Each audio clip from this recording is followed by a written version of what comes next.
بسم الله الرحمن الرحیم. دکتر بابری باز هم حاضر است که در سلسله کیس پریزنتیشن ها کیس نمبر 670 که عبارت از ANCA Associated pulmonary vasculitis می باشه خدمت ام مسلکان عزیز خود در داخل افغانستان از طریق وبسایت، فیسبوک و یوتیوب دکتران برای افغانستان تقدیم می نمایم. امیدوار هستم که این کیس نادر و جالب مورد استفاده و قبولشان قرار گیرد. سبب مراجعه و تاریخچه مریض بر ما حکایه میکنه که یک مریض 49 ساله می باشه. مریض نزد شما به امرجنسی رو مراجعه میکنه امرا با اسرت‌های تنفسی از 5 روز به این طرف که از مدت 2 روز به این طرف شدت کسب کرده می باشه. مریض قبلا توسط پرایمری فیزیشنش امرا با انتیبیوتیک زیترومکس تداوی میشه اما مؤثر واقع نمیشه. بناهن مریض نزد شما به امرجنسی رو مراجعه میکنه. اسرت‌های تنفسی مریض امرا با جد زیاد میشه. همچنان مریض از تب، سرفه و بلغم خونی شکایت میکنه. مریض از لرزه، عرقهای شبانه و تماس با کدام شخص مریض حکایه نمیکنه. از نظر پس مدیکال هیستوری مریض سابقه انیمیا، هایپرتنشن، دیابتیس، گاسترو ایزوفیجل ریفلکس دیزاردر و الرژیک رینایتس می داشته باشه. سرجیکال هیستوری و الرژی انریمارکبل می باشه. از نقطه نظر سوشال هیستوری مریض از سیگرت و دراگ استفاده نمی کنه اما از مشروبات الکلی به صورت سوشیال استفاده می کنه. ادویه‌ای که مریض در خانه از او استفاده میکنه شامل املودپین، انسولین، لوراتیدین، کوزار، نکسیوم و بیتا بلاکر می باشه. از نقطه نظر فیزیکال اگزامینیشن یک شخص میان سال می باشه، در کدام حالت دیسترس قرار نداره. وایتال ساین مریض نزد مریض یک رستینگ تاکیپنیا یعنی حرکات تنفسی مریض 22 در یک دقیقه می باشه. بی ام آی مریض 31 یعنی مریض اوبیسیتی می داشته باشه. در رومیر اکسیژن سچوریشن مریض 89% یعنی پایین می باشه. نقاط مثبت در فیزیکال اگزامینیشن ایر انتری در هر دو طرف ششهای مریض کم شده می باشه. همچنان در اطراف سفلی مریض 2+ پیدل اودما می داشته باشه. بقیه معاینات فیزیکی در نزد مریض انریمارکبل می باشه. در معاینات لابراتوری در CBC مریض یک گلوکوسیتوز 11.7000، انیمیا، هموگلوبین مریض 11.9 و هماتوکریتش 33.8 می باشه. البته باید به خاطر داشته باشین که سدریت مریض 74 بلند می باشه. بقیه معاینات لابراتوری انریمارکبل می باشه. همچنان در نزد مریض در امرجنسی روم HIV تست صورت میگیره نگاتیو، یورینری استریپ و لیژنل انتیجن در نزد مریض نگاتیو می باشه. همچنان در معاینات لابراتوری بیون و کراتین مریض بلند می باشه. همچنان در نزد مریض سی ریاکتیو پروتین 21.50 بلند می باشه. در ارتریال بلاد گاز نزد مریض صورت میگیره امرا با نان ریبریدینگ ماسک یعنی 100% اکسیژن های گریدین هایپوکسیمیا دیده میشه. چست اکسری مریض در امرجنسی روم صورت میگیره بایلاترال مولتی لوبر انتستیشل الویولر انفیلتریت دیده شده میتونه. نزد مریض کت سکن صورت میگیره اگر در پرنکیمال ویوی مریض توجه کنین پری هایلر بایلاترال انتستیشل امرا با الویولر انفیلتریت با وضاحت دیده شده میتونه. همچنان در کرونال ویو اگر توجه کنین بایلاترال مولتی لوبر پری هایلر انتستیشل و الویولر انفیلتریت با وضاحت دیده شده میتونه. اسسمنت و پلان دکتر جوان ما در امرجنسی روم تشخیصشان پولمونری هموریج، رول اوت واسکولایتس، کنکتیو تیشو دیزیز، همچنان کانجستیو هارت فیلر و یا پولمونری ادما، رول اوت انفکشن ایتیولوژی هم در تشخیص تفریقی شامل میگرده. نزد مریض اکوکاردیوگرام در امرجنسی روم صورت میگیره و د نورمال لیمیت می باشه.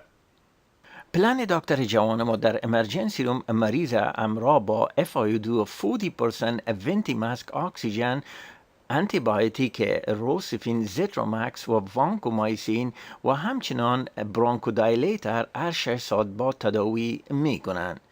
همچنان مریض به برانکاسکوپی و برانکیل الویولار لواج آماده می کنند. همچنان سیرالوژی ANA تست C-ANCA و P-ANCA در نزد مریض فرستاده میشه. معاینات لابراتوری نزد مریض برمیگرده ANA تایتر در نزد مریض مثبت و همچنان P-ANCA در نزد مریض مثبت می باشه.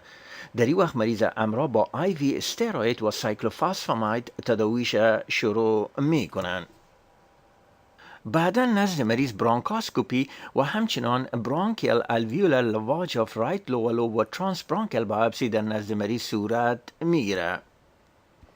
البته نتیجه ترانس برانکیل بایوپسی در اینجا با وضاحت دیده میشه که در الویولا یک تعداد زیاد ماکروفاژ همراه با هموزیدرین های پاور فیلد بر اینجا شما را نشان میده که الویولا همراه با ماکروفاژ همراه با هموزیدرین پدن با وضاحت دیده شده میتونه که دلالت به پولمونری هموریج میکنه. در این وقت تشخیص نهایی مریض دیفیوز الویولار هموریج می باشه. البته مریض همراه با IV استروئید و سایکلوفاسفامید تداوی می کنند. انتیبیوتیک در نزد مریض قطع شده، مریض آهسته آهسته وضعش بهبود حاصل میکنه، مریض از شفاخانه رخصت و به کلینیک اپاینتمنت میدن. مرواریدهایی را که دکتر جوان درباره ANCA Associated pulmonary vasculitis بر ما جمع آوری کرده قرار ذیل می باشه. دکتر جوان ما این سلاید از اینترنت استفاده کرده که کلاسیفیکیشن واسکولایت به صورت عموم بیس آن سایز اویه بر ما نشان میده. لارج ویزل واسکولایتس شامل تاکایاسو ارترایتس و جاینسل ارترایتس می باشه. میدیم سایز ویزل واسکولایتس شامل پولی ارتریت نودوزا و کاواساکی دیزیز می باشه. میدیم و سمال ویزل واسکولایتس به دو کلاس عمده تقسیم میشه، یکی به نام ANCA Associated Small Vessel Vasculitis که در این جمله مایکروسکوپیک پولی انجیایتس، همچنان گرانولوماتوس ویت پولی انجیایتس که در سابق به نام وگنر گرانولوماتوس یاد میشد و بالاخره ایزینوفیلیک گرانولوماتوس ویت پولی انجیایتس که به نام چرچ استراو سندروم هم یاد میشه. گروپ دومش که عبارت از انتی گلومرال بیس ممبرنت دیزیز می باشه، در این جمله ایمیون کامپلکس سمال ویزل واسکولایتس شامل کرایوگلوبولین ایمیک واسکولایتس، IgA واسکولایتس که به نام انوک شاین لاین پورپورا و همچنان هایپر کامپلمنت ایمیک اورتیکاریا واسکولایتس در این جمله شامل می باشه. البته این سلاید که از اینترنت استفاده شده، دکتر جوان ما اوصاف ANCA Associated pulmonary vasculitis که شامل واگنر گرانولوماتوس، مایکروسکوپیک پولی انجیایتس و چرچ استراو سندروم می باشه بر ما نشان میده. پولمونری انوالومنت بیشتر در واگنر گرانولوماتوس دیده میشه. کمتر از 30% واقعات پولمونری انوالومنت مثل پولمونری دیفیوز هموریج در مایکروسکوپیک پولی انجیایتس دیده شده میدانه. البته در چرچ استراو سندروم مریضا اکثرا سابقه ازما می داشته باشند. معوف شدن گرده ها در تمام از این امراض دیده شده میتونه. اپر ایو انوالومنت در حدود 70 تا 95% مریضای واگنر گرانولوماتوس می داشته باشه. کانستیتوشنال سیمپتوم و همچنان ماسکولار اسکلیتال انوالومنت در تمام از این امراض دیده شده میتونه. تکالیف دید بیشتر در مریضای واگنر گرانولوماتوزیس دیده میشه. همچنان باید به خاطر داشته باشین کاردیاک انوالومنت در واگنر گرانولوماتوزیس کمتر دیده شده میتونه. GI انوالومنت در واگنر گرانولوماتوز کمتر دیده شده میتونه. درماتولوژی انوالومنت و نورولوژی انوالومنت در تمام آلات دیده شده میتونه. از نقطه نظر چست اکسری و یا ایمیجینگ استادی مریضای واگنر گرانولوماتوز میتونه بایلاترال مولتیپل کاویتری لیژن نشان بده. معمولا در مریضای مایکروسکوپیک پولی آنژیایتس پولمونری انفیلتریت پری هایلر متعاقب پولمونری الویولر هموریج دیده شده میدانه. همچنان پولمونری انفیلتریت در چرچ استراوس سندروم هم دیده شده میدانه. البته این مریضا برانکیال ازما داشته میتونه که هایپر انفلیشن در ایمیجینگ استادی در نزد مریضای چرچ استراوس سندروم دیده شود. همچنان باید به خاطر داشته باشین معمولا در مریضای واگنر گرانولوماتوز سی انکا مثبت می باشه، در حالی که در مریضای چرچ استراوس سندروم و مایکروسکوپیک پولی آنژیایتس پی انکا در حدود 35 تا 70% میتونه مثبت باشه. چند نکته هم درباره وگنر گرانولوماتوسیس که به نام گرانولوماتوس پولی آنژیایتس هم یاد میگرده. این مرض سبب عمده ANCA Associated pulmonary vasculitis تشکیل میده. معمولا سمال و میدیم سایز اویه معروف میگرده. 3 پایه وگنر گرانولوماتوس معروف شدن اپر ایروی که عبارت از ساینوزایتس، اوتایتس و مستویدایتس می باشه. همچنان معروف شدن ریه ها و بالاخره گلومرول نفرایتس در نزد از این مریضا دیده شده می دانه. باید به خاطر داشته باشین که ضرور نیست که ارسی پایه در نزد مریضا وجود داشته باشه. اگر در نزد مریضا بایپسی میگیرین معمولا واسکولایتس و همچنان گرانولوما در نزد مریضا دیده شده میدانه. بنابراین گرانولوماتوس دیزیز مثل انفکشن مثل توبرکلوز و فنگل انفکشن در نزد از این مریضا باید رول اوت گرده.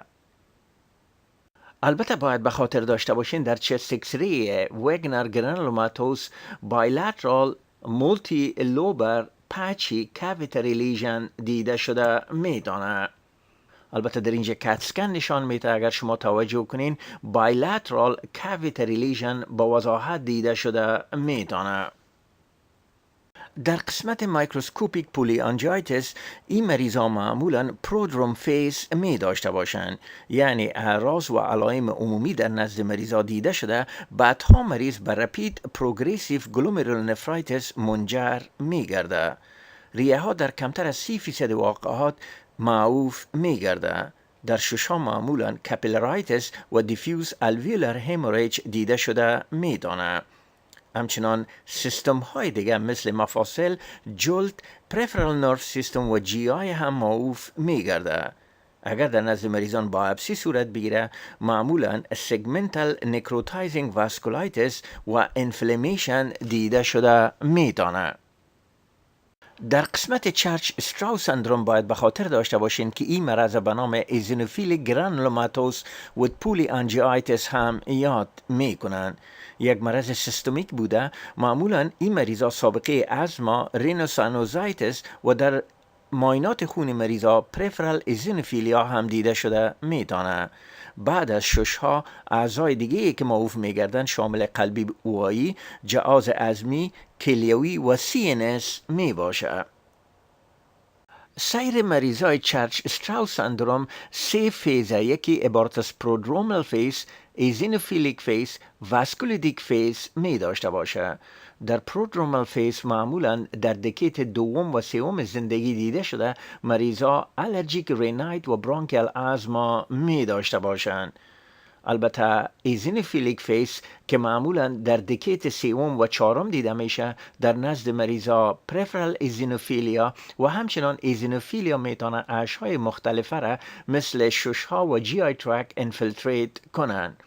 البته واسکولیتیک فیز که در این مرحله مریضا پرودرومال ساین و سیستمیک و کانستیتوشنال ساین مثل تاو، ویت لاس و ملیژیا می داشته باشند. اگر که این مریضا به صورت مقدم تشخیص نشه بعضی از این مریضا میتونه که حیاتشان به مخاطره بیفته. چند نکته هم درباره دیفیوز الویولر هموریج. 3 پایه تشخیصی دیفیوز الویولر هموریج که عبارت از هماپتیسیس، انیمیا و الویولر انفیلتریت در چست اکسری می باشه. اگر در نزد مریضا پولمونری فانکشن تست صورت بگیره DLCO و دیفیوژن کپاسیتی بیشتر از 30% نظر به حالت نرمال بلند می باشه. از نقطه نظر بایپسی در پاتولوژی از این مریضا معمولا نیوتروفیلیک کاپیلارایتس در وینول دیده شده و خونریزی در نزد مریضا هم دیده شده میتونه. اگر مریضا پارشلی تداوی شده باشند، معمولا در نزد مریضا کاپیلارایتس دیده نشده، بلکه تنها و تنها کرونیک خونریزی در ششهای مریضا دیده شده میتونند. البته این سلاید از اینترنت استفاده شده اسباب دیفیوز الویولر هموریج برای ما نشان میده. به صورت عموم به دو گروه عمده تقسیم میشه. یکی عبارت است with pathologic capillaritis، دیگه عبارت است without pathologic capillaritis می باشه. در جمله pathologic capillaritis 3 سب کلاس عمده تقسیم میشه. یکی عبارت از primary idiopathic small vessel vasculitis که در این جمله وگنر گرانولوماتوس، چرچ استراوس سندروم و مایکروسکوپیک پولی انجیایتس شامل میشه. در گروه دوم pathologic capillaritis primary immune complex mediated vasculitis که در این جمله گود پاستچر سندروم و induction line purpura شامل می باشه. همچنان secondary vasculitis که در این جمله autoimmune disease شامل می باشه. Without pathologic capillaritis میتونه idiopathic pulmonary hemosiderosis، همچنان mitral stenosis، coagulopathic inhalation injury، گود پاستچر سندروم و بالاخره drug associated disease یعنی کیموتراپی شامل می باشه. البته اینجا کت سکن مریضای دیفیوز الویولر هموریج برای ما نشان میده که میتونه اشکال مختلف داشته باشه. برای تشخیص مریضای ANCA Associated pulmonary vasculitis بر علاوه history physical examination imaging study ANCA ANCA میتونه برای ما کمک کنه. همچنان مریضایی که renal involvement داشته باشن renal biopsy توصیه میگرده. مریضایی که گرده ها در نزدشان معوف نشده باشه در نزد مریضا ویدیو اسیست توراکاسکوپی لانگ بایپسی و یا اوپن لانگ بایپسی توصیه میگرده. ترانسبرانکل بایپسی در کمتر از 10% واقعات مؤثر می باشه. در قسمت تداوی مریضای ANCA Associated pulmonary vasculitis دو فیز، یکی اندکشن فیز و دیگه عبارت از maintenance فیز می باشه. در قسمت اندکشن فیز مربوط severity of disease می باشه. در مریضای فوق العاده مایلد شما میتونین تنها از استروید و یا متوترکسید و یا ازاتایوپیرین استفاده کنین. در مراحل مادرت میتونین از کامبینیشن سایکلوفاسفامید پلس کورتیکوستروید و یا متوترکسید پلس کورتیکوستروید استفاده کنین. در وقایع فوق العاده شدید و مولتی ارگان انوالومنت از سایکلوفاسفامید، کورتیکوستروید پلس پلازما اکسچنج استفاده میگرده. مینتننس تداوی مریضای ANCA Associated pulmonary vasculitis همراه با لو دوز کورتیکوستروید و سایکلوفاسفامید یا متوترکسات و یا ازاتایوپرین می باشه.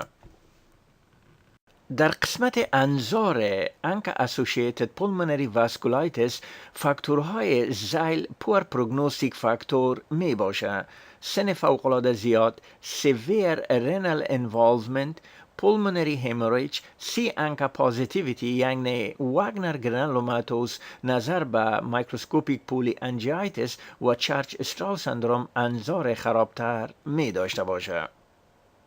همچنان باید خدمت شما عرض کنم برای بهبود این پروگرام تعلیمی و عامل منفعه ما به نظریات همکاری پیشنهادات شما ضرورت داریم. لطفاً امرای محترم دکتر سب ناصر اوریا که مسئول و مرتب وبسایت و فیسبوک دکترز فار افغانستان می باشه از طریق ایمیلشان naseroria@yahoo.com تماس حاصل کنید. تا کیس های بعدی خداوند یار و مددگار شما. السلام علیکم.